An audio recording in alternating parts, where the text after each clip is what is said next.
The unnoticed threat. The discovery that changed nothing.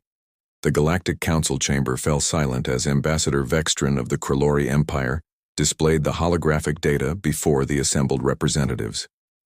Floating in the center of the Grand Hall was a three-dimensional map showing a cluster of star systems on the outer rim of the galaxy. Within those systems, traces of advanced technology glowed in pulsing amber light. Esteemed members of the Council, Vextrin began, his four eyes scanning the diverse crowd of alien dignitaries. We have confirmed the existence of a new spacefaring civilization. They call themselves humans. A murmur rippled through the chamber. The discovery of new intelligent life was always significant, but it happened perhaps once every few centuries. What made this discovery particularly interesting was the location. These humans had established themselves in a region of space that three different empires claimed as potential expansion territory. Counselor Thessa of the Valorian Collective leaned forward, her crystalline form refracting the light from the hologram. What is their technological level? Have they achieved faster-than-light travel?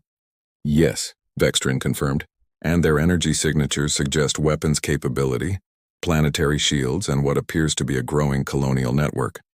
We estimate they control approximately 40 star systems. 40 systems? High Commander Zethos of the Draxian Militarist Union stood abruptly. And we are only discovering them now? How is this possible? Vextrin's expression grew uncomfortable. That is the unusual part, Commander. We have been detecting their signals for nearly 3 standard years. Multiple attempts at contact have been made by various exploratory vessels. The humans have simply not responded. The Krillori attempt 6 months earlier. Captain Norvash had led his diplomatic vessel into human space with all the proper protocols.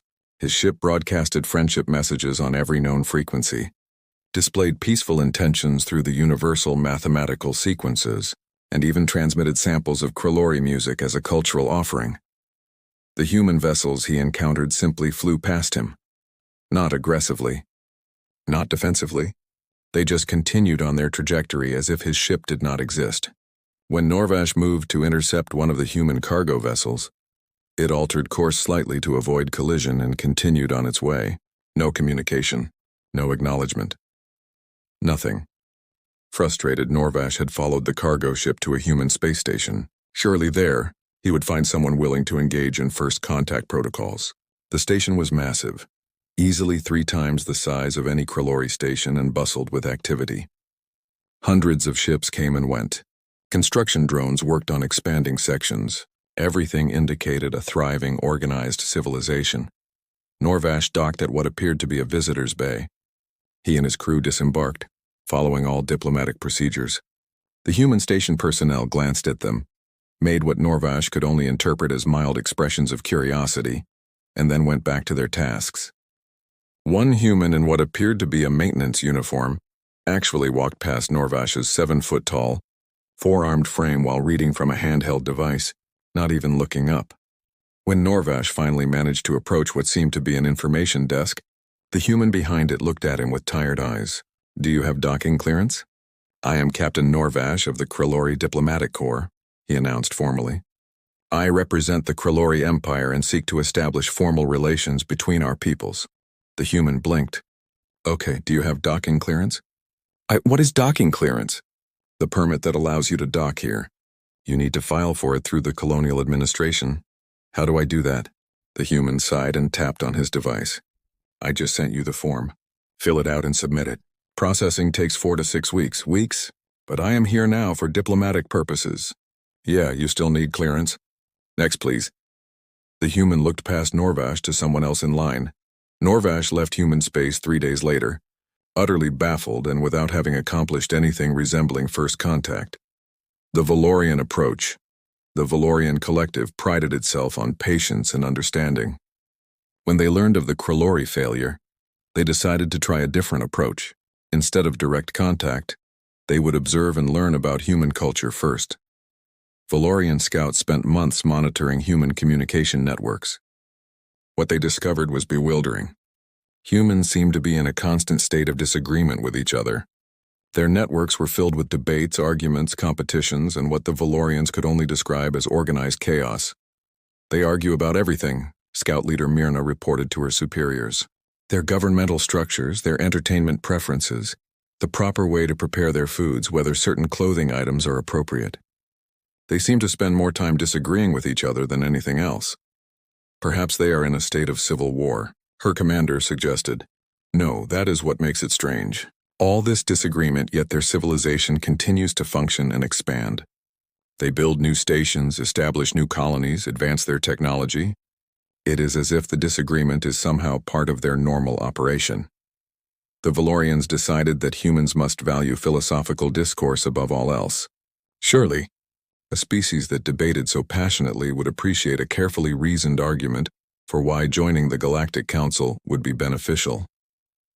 They prepared a comprehensive presentation covering trade benefits, security cooperation, cultural exchange opportunities, and scientific collaboration. It took their best scholars 2 months to prepare. They transmitted it to every human colony world simultaneously, ensuring maximum exposure. The humans responded 3 weeks later with a single line. Thank you for your interest. Please submit formal proposals through the appropriate colonial administrative channels.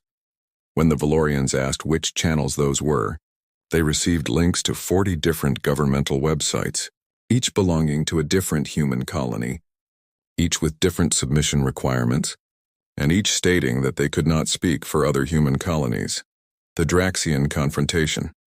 The Draxian militarist union had no patience for diplomatic niceties. If humans would not respond to peaceful overtures, perhaps they would respond to strength. A Draxian battle group entered human space with weapons armed and shields raised. They positioned themselves near a human mining operation and broadcast a simple message. Attention, human vessels. You are trespassing in space claimed by the Draxian Union. Withdraw immediately or face the consequences. The human mining ships continued their work. The Draxians broadcast the message again, louder and on more frequencies. One of the human mining ships responded, "Sorry, we are experiencing communication difficulties. Please submit your concerns in writing to the Colonial Mining Authority. Have a nice day." Then the channel closed. Battle Commander Krathis was not accustomed to being dismissed. He ordered a warning shot, a plasma burst that streaked past one of the mining vessels close, enough to be unmistakably hostile. The mining ship adjusted its position slightly and continued. Working Krathis was about to order a direct attack when his sensor officer reported something unusual. "Commander, I am detecting energy buildups across all human vessels. Are they preparing to attack?" "No, sir. They appear to be activating some kind of shielding. The energy signatures are unlike anything in our database." Before Krathis could respond, alarms blared across his bridge. His tactical display showed dozens of human military vessels entering the system. They had not been there a moment ago. Where had they come from? "Commander, we are being hailed by the humans," his communications officer reported. "Finally." "Put them through." A human face appeared on the screen, looking mildly annoyed. "This is Captain Rodriguez of the Human Colonial Defense Force. You are in violation of the mining safety zone. All weapons must be powered down immediately. This is your only warning. We are the Draxian Militarist Union," Krathis roared. "We do not take orders from, look, buddy. I have had a really long shift and I am not in the mood. Power down your weapons or we will do it for you. Your choice." Something in the human's tone suggested this was not an idle threat. Krathis noticed that his weapons officer had gone pale, staring at his displays. "Commander, their weapon signatures, if those readings are accurate, a single one of their ships could destroy our entire battle group." Krathis made the tactical decision to withdraw. As his ships retreated, he heard the human captain's final transmission. "Mining teams, you are clear to resume operations. Sorry for the interruption." The mining ships had never even stopped working, the growing concern back in the Galactic Council chamber. These reports and dozens more like them were presented to the assembled members. Each story painted the same picture. Humans were technologically advanced, possibly even superior in certain areas, but they showed absolutely no interest in galactic politics or diplomacy. "They ignore us," Ambassador Vextrin concluded, "not out of hostility but out of genuine disinterest. When we attempt peaceful contact, they treat us like minor bureaucratic inconveniences. When we attempt shows of force, they respond with overwhelming power, and then immediately go back to whatever they were doing. It is as if we do not matter to them at all." Counselor Thessa spoke carefully. Perhaps they do not understand the importance of galactic cooperation. They are a young species. Maybe they simply need more time. Or perhaps, High Commander Zethos countered, they understand perfectly well and have decided the Galactic Council is irrelevant to their interests. That is a dangerous attitude for a species with their apparent capabilities. The debate continued for hours. Some argued for leaving the humans alone until they were ready to engage. Others insisted on more forceful measures to bring them into the galactic community. A few even suggested economic sanctions, though how one sanctioned a species that had not established any trade relations to begin with remained unclear. Finally, Archon Velius, the eldest member of the council, raised his hand for silence. "We are approaching this incorrectly," he said in his ancient rumbling voice. "We assume the humans are ignoring us out of arrogance or ignorance. But what if there is another explanation? What if they are simply too busy to care?" "Too busy?" Vextrin looked skeptical. "Busy with what?" "With each other," Velius replied. "Every report mentions that humans seem to be in constant competition with themselves. Different factions, different colonies, different ideologies. Perhaps they are so focused on their internal affairs that external matters, including us, are genuinely not their priority." "That seems absurd," Zethos objected. "How can a species advance so rapidly if they are constantly fighting amongst themselves?" "Perhaps," Velius said thoughtfully, "that is exactly why they advance so rapidly. Competition breeds innovation. Conflict drives progress. While we seek consensus and unity, they thrive in chaos and disagreement. It is a completely different model of civilization." The council chamber fell silent as the implications of this sank in. "Then what do we do?" Thessa asked quietly. Velius looked at the holographic map of human space, which showed expansion continuing steadily outward. "We watch, we learn, and we prepare for the day when humans finally do pay attention to the rest of the galaxy. Because when that day comes, I suspect everything will change. The human perspective on Colony World Epsilon 7. Dr. Sarah Chen was completely unaware that she had just become the subject of intense galactic scrutiny. She was too busy arguing with her colleague Dr. James Park about the proper methodology for terraforming atmospheric processors. "I am telling you, if we increase the nitrogen output by 15%, we can accelerate the process by months," Sarah insisted. "And I am telling you that we risk oversaturation, which could set us back by years," James countered. Neither of them noticed the small Valorian observation probe that had been monitoring their research station for the past week, trying desperately to understand human scientific methodology. In orbit above the planet, Captain Maria Okonkwo reviewed the docking request from something claiming to be a Kralori diplomatic vessel. She flagged it as spam and deleted it. They got dozens of weird requests like this every day, probably from scammers trying to steal docking fees. On Earth, in the Central Colonial Administration building, a junior clerk named Tom Wilson processed the 47th alien contact claim of the month. He filed it in the same folder as the previous 46, under unverified external communications, low priority. He had more important things to worry about, like the fact that Mars Colony and Europa Station were in another trade dispute about water rights. Across human space, life continued exactly as it had before. Colonies expanded. Ships traveled between worlds. Scientists pursued research. Governments argued over policies. Corporations competed for contracts. Families lived their lives.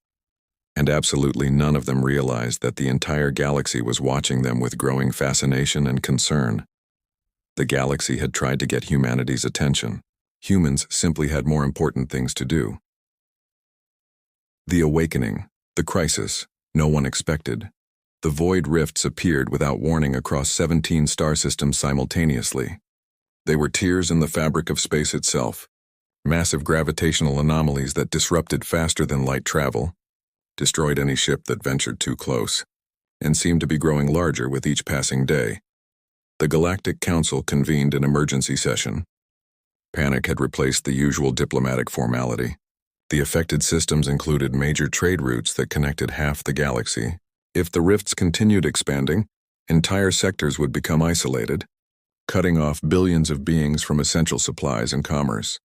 "Our scientists have no explanation," Counselor Thessa reported, her crystalline form flickering with distress. "The rifts defy all known physics.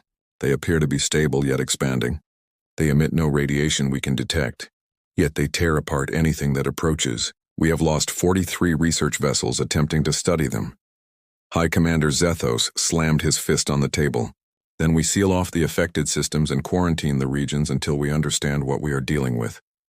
That would strand 12 billion citizens across those systems, Ambassador Vextrin protested. They would run out of supplies within months. It would be a death sentence. Does anyone have any alternative suggestions? Zethos demanded. Archon Velius leaned forward slowly. There is one possibility we have not considered. The humans. The chamber erupted in confused murmurs. The humans. Vextrin looked incredulous. How would they help? They have shown no interest in anything beyond their own borders. Precisely, Velius replied, which means they have been developing their technology independently, without any influence from galactic conventions or established scientific paradigms. They might see solutions we cannot because they are not constrained by our assumptions. Zethos snorted. You want to ask the species that has ignored every diplomatic overture for help? They will probably file our request away and forget about it. Perhaps, Velius acknowledged, but we have nothing to lose by trying, and if the reports about their shield technology are accurate, they clearly understand spatial manipulation in ways we do not. After hours of debate, the Council reluctantly agreed. A formal request for assistance would be transmitted to all human colonies. They did not have high hopes for a response. The message that almost got deleted. Captain Jennifer Hayes was 3 days into a cargo run from Earth to the Proxima colonies when her communications officer interrupted her coffee break with an unusual report. Captain, we are receiving a priority transmission on galactic standard frequencies. It is tagged as an emergency request from something called the Galactic Council. Jennifer frowned. Another one of those alien contact things? Just file it with the others. Actually, ma'am, this one is different. It includes detailed scientific data about spatial anomalies and specifically requests human assistance. The language suggests genuine distress. That got Jennifer's attention. She reviewed the transmission herself, her eyes widening as she read through the technical specifications. These rifts are affecting FTL travel across multiple systems? That is serious. Should I forward it to Colonial Administration? Jennifer thought about it. Colonial Administration would debate the issue for weeks, form committees, hold hearings, and generally do what governments did best. Nothing quickly. But these rifts were blocking major shipping routes.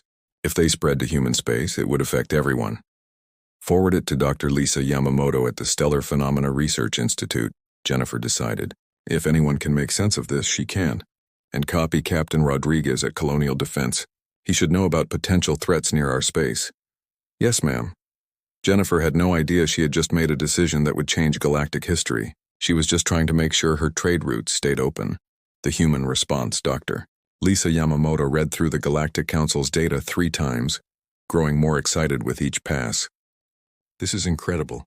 These spatial anomalies are exhibiting properties I have only theorized about. If I could get direct readings. Her assistant, David Kumar, looked worried.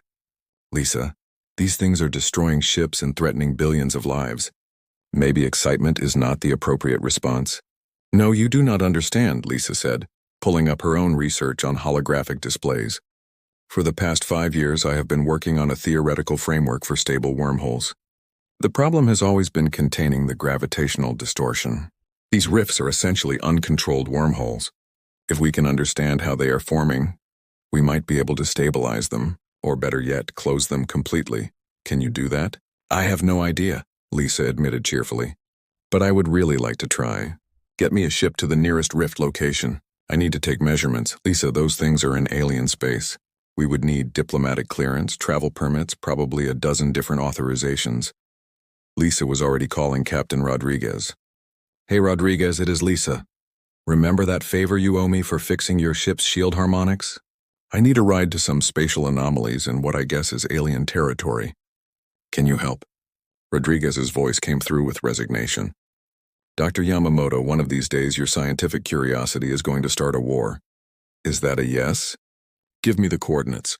And you are explaining this to Colonial Administration yourself. 48 hours later, a small human research vessel accompanied by 2 colonial defense ships crossed into the affected region. They had not requested permission from the Galactic Council. They had not announced their intentions. They simply went because Lisa wanted to study something interesting. First direct contact, the Valorian monitoring station detected the human ships immediately. Scout leader Myrna could hardly believe her sensors.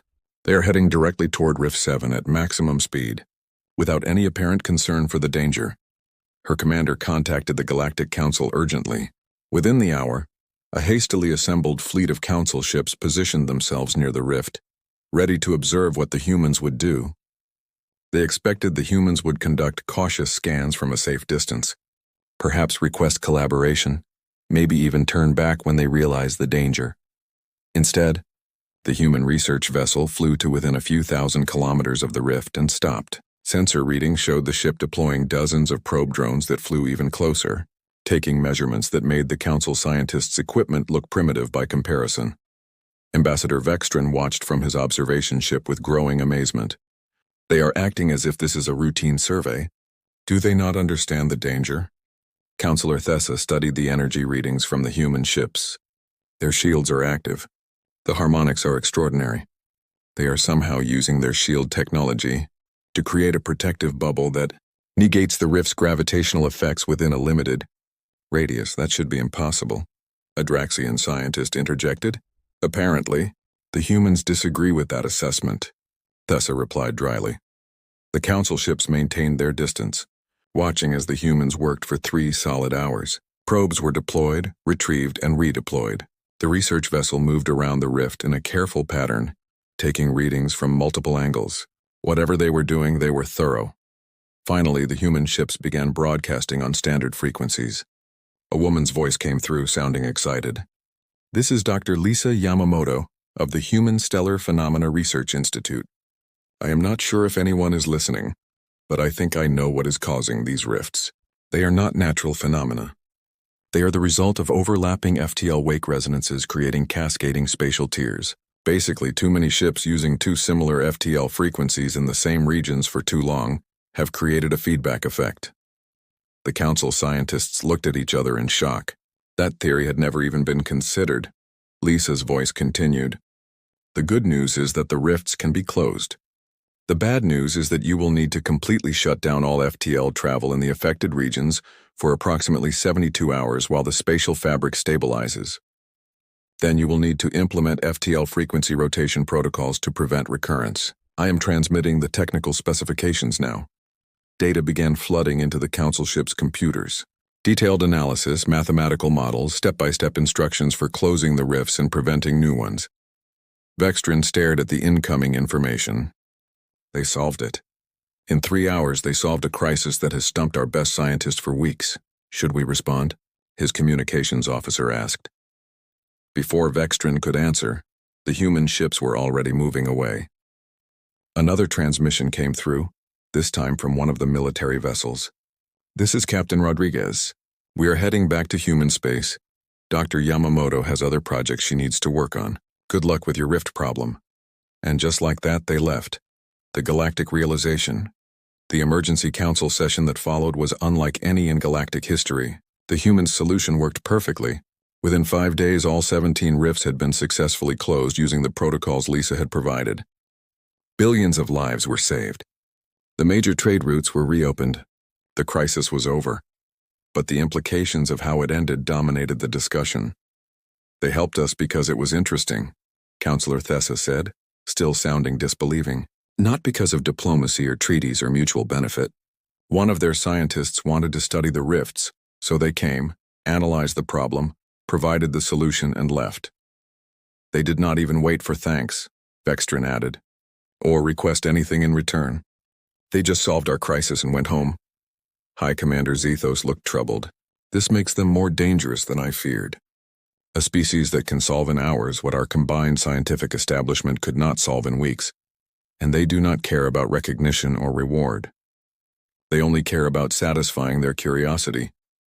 Or perhaps, Archon Velius suggested, it makes them exactly what the galaxy needs. Tell me, what have we learned from this experience? The council members looked at each other uncomfortably. Velius continued, we learned that humans will help when asked, but on their own terms and their own timeline. We learned that their apparent disinterest in galactic affairs is not weakness or ignorance. but genuine preoccupation with their own pursuits. We learned that their technology and scientific understanding may exceed ours in critical areas. And most importantly, we learned that trying to force them to conform to our diplomatic expectations is futile. So what do you suggest? Sethos asked. We adapt, Velia said simply. We create a dedicated department whose sole purpose is to understand humans and maintain channels of communication that work on their terms. We stop trying to make them join the Galactic Council, and instead figure out how to coexist with a species that does not care about our politics. A human liaison department? Vextrin looked skeptical. To keep track of a species that ignores us? To keep track of a species that saved us, Velius corrected. And to ensure that when the next crisis occurs, we know how to ask for their help in a way they might actually respond to. The proposal passed with overwhelming support. Meanwhile, in human space, Dr. Lisa Yamamoto submitted her research report on the spatial rifts to 3 different scientific journals simultaneously. The publications immediately got into an argument about which one had the right to publish first, leading to a bidding war for exclusive rights. Lisa ignored all of them and posted her findings on the Open Research Network, where anyone could access them for free. This sparked another debate about scientific publishing ethics that would rage across human academic circles for months. Captain Rodriguez filed his mission report, which was read by approximately 7 people in colonial defense and then archived. No one thought to mention it to the broader government. Captain Jennifer Hayes received a message from her shipping company, thanking her for the tip about the spatial anomalies. They had rerouted several cargo runs to avoid the affected regions, saving millions in potential losses. She received a small bonus and promptly spent it on coffee supplies for her next cargo run. On Earth, in the Colonial Administration Building, Tom Wilson processed a message from something calling itself the Galactic Council, expressing gratitude for human assistance in a crisis. He filed it under External Affairs, Miscellaneous, and moved on to more pressing matters. The Mars-Europa water rights dispute had escalated again. Across human space, life continued exactly as before. Lisa published another theoretical paper on wormhole mechanics. Rodriguez took his ships on patrol. Jennifer delivered cargo. Tom processed paperwork. None of them realized they had just demonstrated to the entire galaxy that humanity's greatest strength was also their most frustrating characteristic. They simply did not care about impressing anyone. They cared about doing interesting work, solving problems that affected them, and getting on with their lives. The galaxy had finally gotten humanity's attention, if only briefly. And in that brief moment, humans had accidentally proven themselves to be the most capable and most indifferent species in the known universe. The Galactic Council had wanted humanity to care about galactic politics. Instead, they learned to work around humanity's complete disinterest. A dedicated team of alien diplomats and scientists now spent their days monitoring human activities, translating human bureaucracy, and trying to predict what humans would do next. It was exhausting work. But after the Void Rift crisis, everyone agreed it was absolutely necessary, because the next time the galaxy faced an impossible problem, they would need humanity's help again. And the humans would probably help if they felt like it on their own schedule, and only if it seemed interesting enough. The galaxy had learned to live with that reality. They had no other choice. Humanity, meanwhile, remained blissfully unaware that they had become the galaxy's most valuable and most exasperating neighbors. They were too busy arguing with each other about important things, like the proper ratio of coffee to water and whether Mars really deserved those water rights. Some things never changed.